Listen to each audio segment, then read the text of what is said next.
Welcome back. In this episode, we're going to be looking at chapter 12 of the book of Job.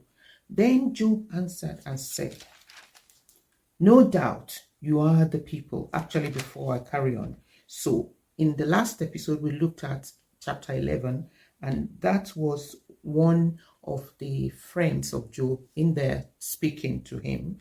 And so chapter 12 is Job's response to Zophar that spoke in verse 11. So then Job answered and said, "No doubt you are the people, and wisdom will die with you." I think Job was being sarcastic here, saying, "Oh yes, you're the ones that know," because we remember that the two friends that spoke before Zophar, they were trying to say to Job that he's done something wrong, and that's why God is punishing him and making him face all that situation. And the man that Job is responding to now said exactly the same.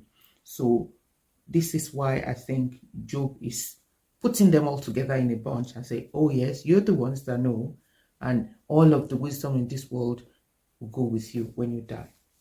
Well, you can't blame him for doing that because they just won't listen to him. And they were convinced that he's done something that's wrong. That's why he's experiencing what he's experiencing at the moment. So verse 3 says, "But I have understanding as well as you," which is true, because from the things, his responses, we can tell that he also has, number one, good relationship with God, because we know that from the testimony that the book opened with, and from the utterances he made as well, we know that Job also knows the Lord, and he understands a lot of the things that his friends were using to try to convince him that this is your position, this is our position, you're wrong, we're right. "I am not inferior to you. Indeed, who does not know such things as this?" In other words, all of the things, the wise sayings that they've been talking about, using to try to convince him that it is what is happening. He said, "It's common knowledge. Everybody knows what you're saying. So there's nothing spectacular about what you've been talking to me about." So Job said in verse 4, "I am one mocked by his friends, who called on God and he answered him. The just and blameless, who is ridiculed." So in other words, he's still claiming that he's just, but what is happening to him is making people to, laugh at him or say that, well, you're in your own world. And he carried on to describe himself as a lamb is despised in the thought of one who is at ease. It is made ready for those whose feet sleep. Of course, we know the job of the lamb is to give illumination. And I think what he's talking about here is figurative. Then he says, "The tent of robbers prosper, and those who provoke God are secure in what God provides in his hand." So he would have seen people around him that are not working with God, and yet they're not in trouble. They're not experiencing the kind of situation that he is. And this, we see a bit of conflict in what he's feeling. And it's not helping that his friends are not supportive as well, and just have been pointing accusing fingers at him when he sincerely could not see anything that is done wrong. So Job, I think, is conflicted. And who wouldn't be in that situation? Because don't forget that I think at that time, him and his friends, and possibly most people around, will believe that if you're right with God, then all will be well with you. And we know better now, because we know the beginning of this whole saga, the reason why Job is experiencing all of this, but they didn't know. But we can tell that it's not because of him being unrighteous, but just that conversation that happened at the beginning of the chapter of the book is something that triggered all that happened eventually unto him. So it has nothing at all to do with him being righteous or unrighteous. Now he's gone on in verse 7 to say, "But now ask the beasts, and they will teach you, and the birds of the air, and they will tell you, or speak to the earth, and it will teach you, and the fish of the sea, will explain to you, who amongst all these does not know that the hand of the Lord has done this? I think what Job is done here is to just done two things actually. He's shown his knowledge of the fact that the God that created all things puts the way he works, his knowledge, in the things we see around him, in living things in his creation. We can see it there. And there are certain principles that we know are in operation in this life, which we can use to guide ourselves. And one of those principles is the fact that they have the understanding that if you do good, if you're right with God, all will be well with you. You know, I can say it's a kind of law of sowing and reaping. In other words, you will reap what you sow. So this is why he's able to be, bring other creation into his conversation here, because they are natural things, and they also would experience some of this natural phenomenon. For instance, birds migrate from the cold to warmer region when the temperatures change, and a kind of pattern of behavior. So do the fish of the sea. We know that fish live in the water. They can't survive out of water. That's the nature of fish. And so if you take a fish out of water, you already know that you're taking it to kill it, because it won't be able to survive out of there. So some of these principles God put in there in place, and the way things behave naturally, again, to guide us. And I think part of their understanding is coming through in this, for they will be thinking they know, and these friends, so to say, actually, to be fair on them, that they also think that if you do good, it will be well with you. But this is not what is happening here. It's not that Job did not do good.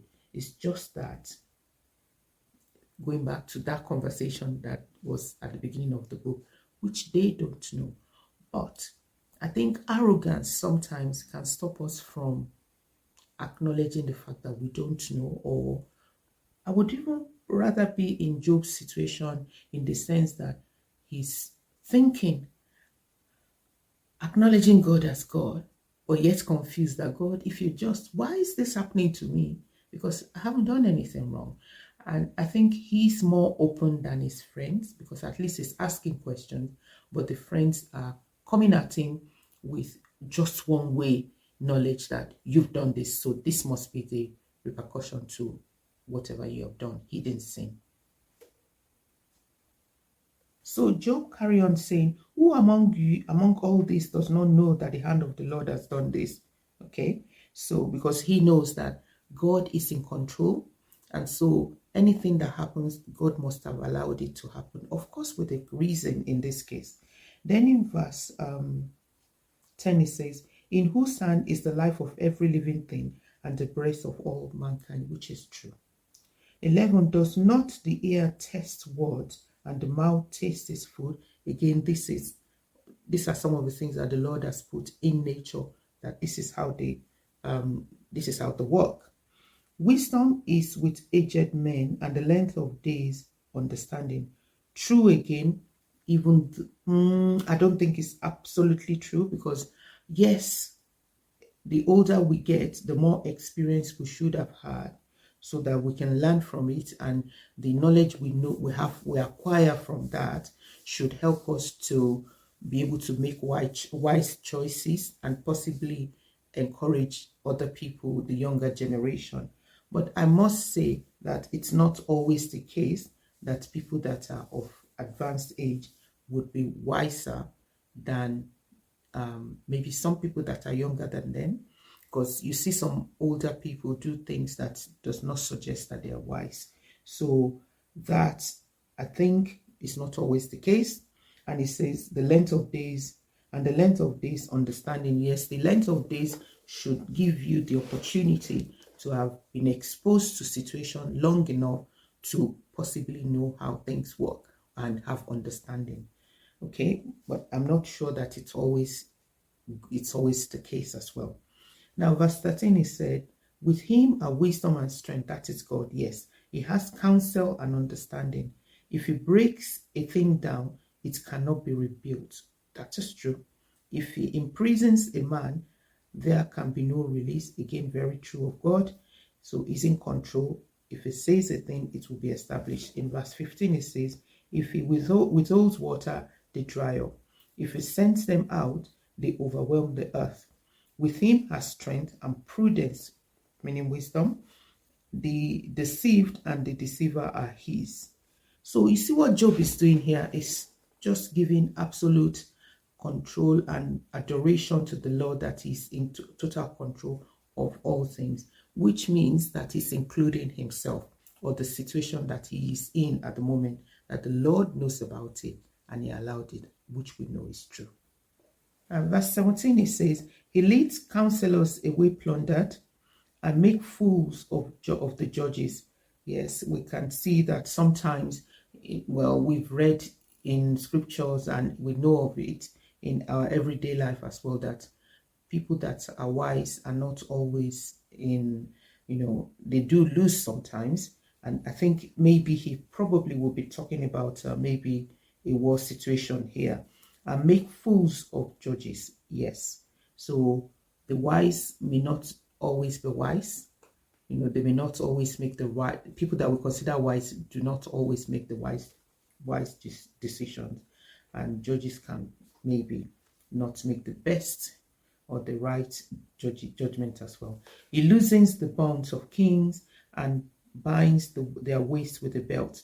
He leads princes away plundered and overthrow the mighty. He deprives the trusted ones of speech and take away the discernment of the elder. He pours contempt on princes and disarms the mighty. He uncovers deep things out of darkness. That's true of God, and brings the shadow of death to light. He makes nations great and destroys them. He enlarges nations and guards them. It takes away the understanding of the chief of the people of the earth and make them wander in a pathless wilderness. They grope in the dark without light, and it makes them stagger like a drunken man. So I think all of this, what Job is just saying here is that God is in control. And sometimes, although we have the way things work, like the counselors, the judges, they can be in high places, in rulership and control of situations, but they can also be brought low. They don't always remain in position, and God knows about it. In contrast to human leaders and people in position of authority, nobody can dethrone God. He's always in control. I think that is one of the things that I'm getting out of this chapter as something that Job is trying to say, that God is the absolute king of this world and is in control of everything. He knows about all, and if he allows a thing, then it will happen irrespective of the situation. So I think I would take away a lot of statements from here that I would use when I want to praise the Lord, just to say that he's almighty and adore his name. So this is all I'm able to see from this chapter, and I hope this has been of benefit to you. If so, if you're watching on YouTube, please subscribe to the channel and turn on your notification button to receive an alert when a new video has been made. And if you're listening in, thank you for on the podcast. I would say thank you for spending your time with me. And next week, we're going to be looking at chapter 13 of the book of Job. So like and share with your friends and family so that they can also benefit from this. And I hope to see you next time. Bye.